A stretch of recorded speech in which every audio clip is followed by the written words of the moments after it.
Okay, science time. Hey, keep your voices down. It's science time. Thank you. Thank you. Yes, keep your voices down. It's science time. Today, we're talking about genes and traits. Genes and traits. Shh. Good. That's much better. Now we're going to try to talk about genes and traits. You've heard of both of these things. I know you've heard of traits because we talked about traits before. You know what would be a fun activity is why don't you tell me a trait that I have? This will be really fun. Tell me a trait. Tell me one trait about David Kine. Like black hair. Yes, I have a hair color. Let's do more. White. My skin. It isn't really. There's no such thing as a white person, but my skin has a coloration to it that is determined by my genes. Yes, but now tell me more traits. Tell me. Why don't someone try to think of a trait that isn't genetic? Eyeball color. That is genetic. Let's try to think of one that isn't genetic. You wear glasses? Yes, my glasses are a trait of me, but that's not genetic. The fact that maybe the fact that I need glasses might be genetic, TBD, but the fact that I am wearing glasses is a trait, but it's not genetic. Like if I robbed a place and they were asking you, who robbed the place, but you didn't know who I was, you say a guy with glasses, because I have glasses on. That is a trait, but it's not a genetic trait. Give me another non-genetic trait. Your gender? That is not one of them. No, I mean, I don't want to get into a discussion, but my biological sex is not a non-genetic trait. That is determined by my genes. That is determined by my genes. Allison. Your clothes. My clothes. The clothes I'm wearing are a trait of me, but they're not genetic, right? My clothes were not determined by my parents' clothes when they conceived me. That would be ridiculous, although it might be funny. That's not how it works. That's not how it works. So genes are sequences of DNA that code for a trait, and specifically a genetic trait. So a gene is a sequence of DNA that codes for a trait. Now, there's kind of exceptions in both directions. There are some genes that don't code for a trait. There are some genes that are like something like a stop codon that tell the RNA when to stop transcribing, and that is a sequence of DNA, but it doesn't code for a trait, and so it's not a gene. And there are traits, as we just discovered, that are not determined by genes.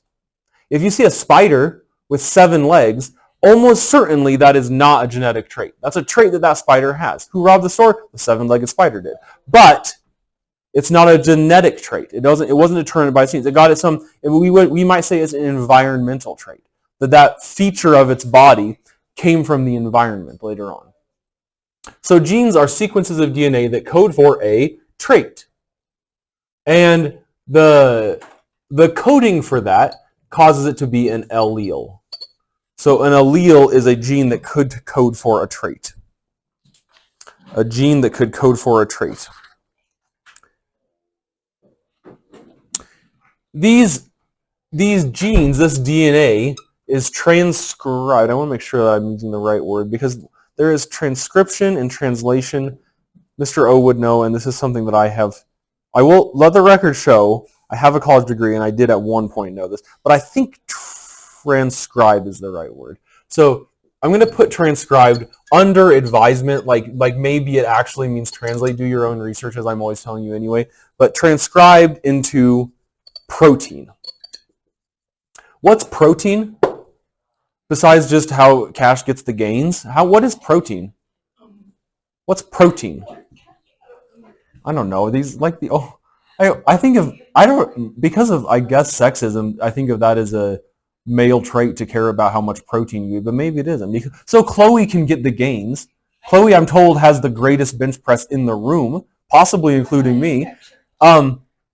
For Chloe to get her gains, she needs protein, but what else is protein? It's not just that. It's not just a food group or food stuff.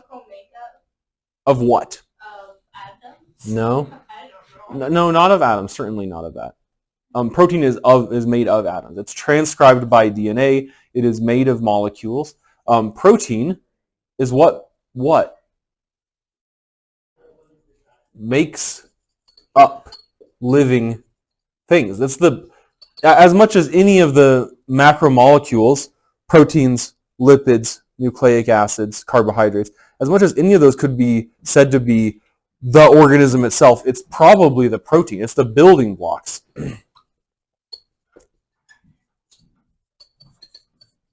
It's the building blocks of life. And it's made of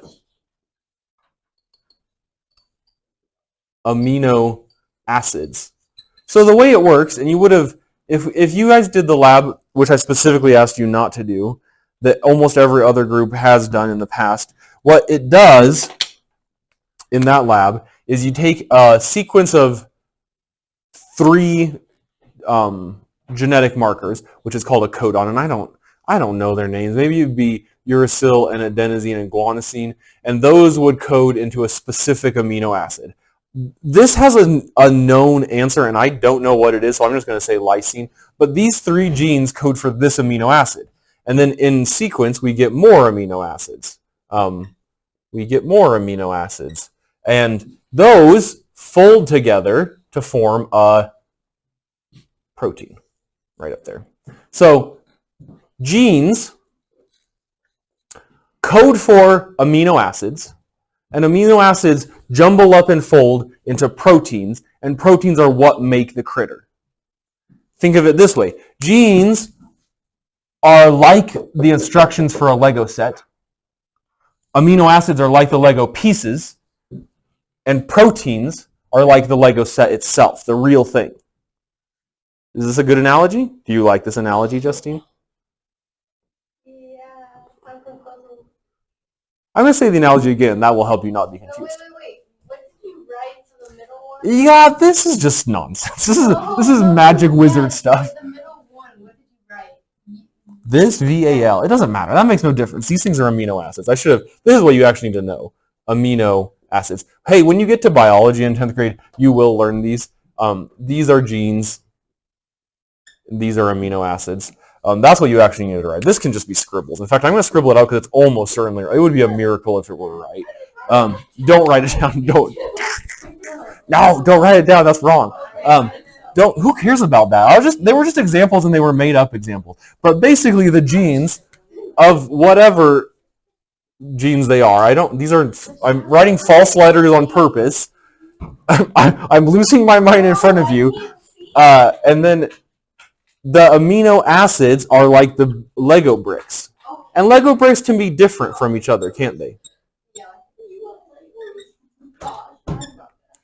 Look, that's better. That's better. Not crazy at all. Not crazy. Everything is clear now. It does look like No one cares. Okay, so genes are the instructions an organism has. Amino acids are the stuff that it builds out of. And then the protein is the resulting actual things that the organism is made out of. The point of this is that this can change over time. These there are going to be 2 primary reasons, and then quite a few less primary ones. Due to these reasons, alleles change in a population over time. What's a population? What's a population? A group of organisms. Yes, a group of the same organism. An ecosystem is groups of lots of different kinds of organisms, but a population is specifically a group of one organism. We're a population. We're all human beings. That's a population. Are we sure? If we have a beehive, that's a population. That's a group of just one organism. If we talk about a herd of deer, that's a population. If we talk about all of the wildlife on Fort Robinson State Park, that's not a population because there's lots of different kinds. So within a population, within a group of organisms, the alleles change over time. This is I think the best definition of evolution. That's what evolution is. The reason I like this so much is because this word, as you probably know, as we talked about before, has arguments about it. But this is demonstrably true. This definition definitely happens. We can track the ways the alleles change over time. something like a herd of deer or a population of bees. We can say this many bees have this trait this year. This many bees have that trait this year. So that definition of evolution is demonstrably true, and that's why I like it. But why would those traits change over time? Yes. Adaptation. And what else? What's the main? Actually, let me make that. If this is a positive change over time, we just call that an adaptation. But it happens in two ways. What's the main way in most organisms that you think about and are familiar with? What's the main way they adapt? They have. I don't want you to fill that blank in. How does the next generation of the population come about? Reproduction. Mainly due to reproduction. Mainly due to reproduction. But also secondarily, sometimes due to mutation. Those are the two ways that genes change from one generation to the next. What is that sounds of talking? Will you shut the door, please? So these two, reproduction. Do we have to have more in-depth discussion about reproduction, or do you generally know what that is? So due to reproduction between two organisms, this is specifically talking about sexual reproduction, although asexual reproduction does apply too. But due to reproduction, or due to one individual's genes changing because of environmental influence or because of on their own, those traits change in a population over time, and that's called evolution. And if those traits change in a way that makes them better at their environment, we call that adaptation. So let's write that down. Traits make an organism more likely to what? I said better at its environment, but more likely to what? Not quite. Not quite. That's usually a side effect. You got to be more specific. Thrive in what way? What does biological thriving mean? I say with a little twinkle in my eye. What does it mean to thrive biologically? You're right. It's more than just surviving. It's more than just growing. A successful organism does what? Reproduces, exactly. More likely to reproduce. People often say more likely to survive, and that's why we talk about things like survival of the fittest, or in the context of natural selection. But that is not really it. The only organisms that pass on their genes are those organisms that reproduce. So if you have like a weird uncle or something that doesn't have any kids, remind them that they are failing their biological imperative. Also, that's sad if they just can't have kids, so never mind. I'm going to erase the bluey up here. And I think I'm going to erase this nonsense, this really psycho nonsense. I was right, and that's a pretty good analogy, but I wish I had done it differently, or maybe just done a little research. But those traits change over time, and that is called adaptation. If the adaptation, or if the change helps the organism in its environment. Can you think of an adaptation, can you think of a change that might not help an organism in its environment? Like if it can. Yeah, so I mean, that would be it, right? Like if we have that seven-legged spider that I talked about earlier, and now it is not fast enough to catch up to a mate, or maybe another spider is faster and mates with the lady spider first. I don't know why I'm assuming the seven-legged spider is a dude, but it is. In that case, that adaptation was not an advantage to it. But also, that adaptation doesn't get passed on anyway, right? Like a seven-legged spider, if you tear a leg off of a spider and then cause it to mate with another spider, that seven-leg trait won't be passed on. That's not how it works. Yeah, only genetic traits are passed. Let's write that down. Only genetic traits are passed to offspring. Only genetic traits are passed to offspring. So if I get a lot of haircuts, that doesn't mean my children are going to be born with haircuts. That's not how it works, right? If I lose my arm in a fishing accident, God forbid it, that doesn't mean my children will be born without arms. That's not how it works, right? Only genetic traits are passed on. Now, if I have blue eyes, which I do, that means my children are more likely to have blue eyes because that's a genetic trait. Yeah. Only genetic traits are passed on to offspring. And why does sexual reproduction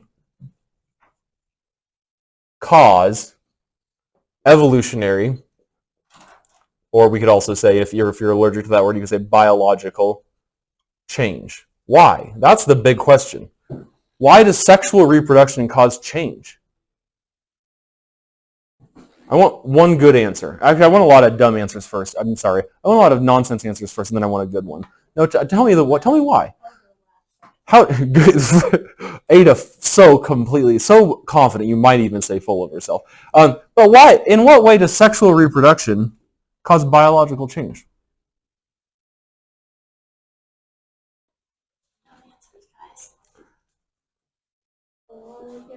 Organisms are what from their parents? Yes. But they're always what? A little bit at least different. They're like, as is often said of people's kids, they're like a combination. They're not a 50-50 exactly combination, but people, no, not just people, organisms produced through sexual reproduction are like a combination of their parents. They have traits from both. And that itself, sexual reproduction itself, is an adaptation.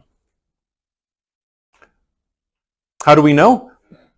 The oldest organisms that the fossil record shows did not sexually reproduce. They asexually reproduced. And what does that mean? It's like split in half. And then their babies were just like them. They were clones. Literally, the word clone is what's used. They were clones of their parents. And so the only way to change was to mutate. But at some point, sexual reproduction was invented. I'll just use that word. That's not really quite how it probably worked. But sexual reproduction occurred. Two organisms could come together, jumble up their genes, and the little baby would have genes from both. And that really evolution took off then, because now, instead of just waiting for like a sunbeam to come and mess up your genes and then your kid gets maybe better genes, now every offspring is a combination of its parents, and the ones that are a good combination reproduce, and the ones that are a bad combination die, or at least they don't reproduce, right? That's the drive of evolution. And we'll talk more about that. We won't even talk. We will talk more about that next time when we talk about natural selection and speciation and extinction. And just for the record, I'm going to say this on video when I normally wouldn't because a lot of boys are gone.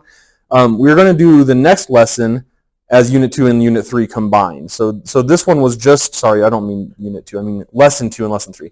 This one was just Lesson 1. We'll do the next one probably next week or the week after as one, and then we'll take 2 quizzes about it like we did before Christmas break. Do you have questions? Do you have questions about any of this?